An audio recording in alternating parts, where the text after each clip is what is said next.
Neo the Oracle and the Illusion of Choice. Why readiness means switching teachers completely.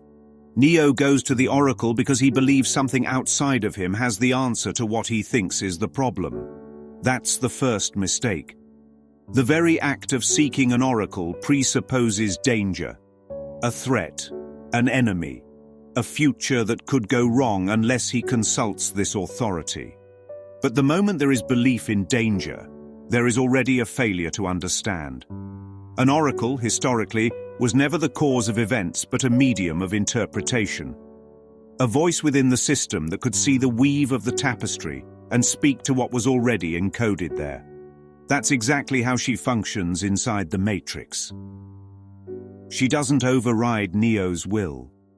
She simply reveals the path already chosen in the script, like a flight controller guiding a plane that drifts off course. The plane still arrives at its destination, but the Oracle makes small corrections along the way. She is still within the dream, still bound to the code. The Holy Spirit, in contrast, is above the battlefield. He does not keep you on course within the tapestry. He lifts you out of the tapestry altogether and shows you that the threads were never woven in the first place. That's the key distinction. The Oracle helps you navigate inside the labyrinth. The Holy Spirit shows you the labyrinth was never real. When the Oracle tells Neo, you already made the choice. You're here to understand why you made it.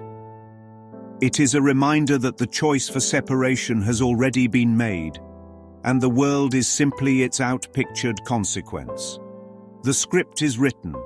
The form is closed. The only living choice now is the teacher you let interpret it. And this is where the real work begins. The ego will always interpret the tapestry in terms of fear, guilt, and outcomes in form. The Holy Spirit reinterprets the same tapestry as a means of awakening, undoing the original mistake through forgiveness. Neo thinks he's choosing which path to walk. In truth, the only choice is which teacher will guide his perception while he walks it.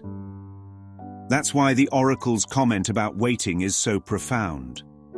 She tells Neo he has the gift, but he isn't ready. Readiness doesn't mean gaining new abilities. Readiness means the willingness to switch teachers completely.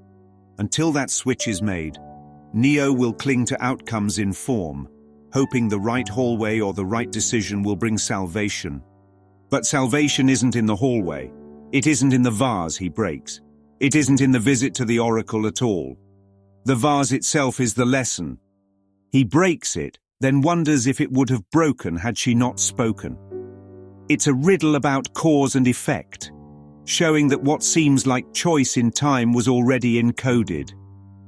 The ego keeps you guessing about causes, but spirit shows you the only cause was the mind's choice for separation. And that choice can be undone now. It's in recognizing that the fear that drove him to seek outside guidance was never real, and that the true choice, the only choice, was always which interpreter of reality to follow. Think of the two doors, door A and door B. The ego wants you fixated on which door to take, convinced destiny hangs on the outcome. But both doors are illusions because both are inside the labyrinth. The real door is the one above them both, the choice of teacher. Choose ego, and both doors lead to fear. Choose spirit, and both doors become classrooms of forgiveness. And when that choice is made for the Holy Spirit, the tapestry unravels, the labyrinth vanishes, and the idea of danger dissolves into nothing. Because the gift was never about being the one in form. It was about remembering the one beyond form. And in that remembrance, the question of choice dissolves. Because the choice for God was never really lost. It was only hidden beneath the noise of fear. And the moment you choose again, you see that the Oracle was right. You had the gift all along. And so we close with a truth hidden in plain sight. A man walks into a kitchen seeking answers from an oracle, believing that fate or prophecy will save him. But the riddle was never about doors or vases or the path of destiny. It was always about the interpreter of the path, the teacher behind the voice in his mind. Ego or spirit, fear or forgiveness, hell or laughter. The script may already be written, but the meaning you give it is not. And in that meaning lies the only choice that matters. For Neo, for you, for anyone who has ever stood before an oracle and asked, "What should I do?" The answer is always the same. You already chose. Now choose again.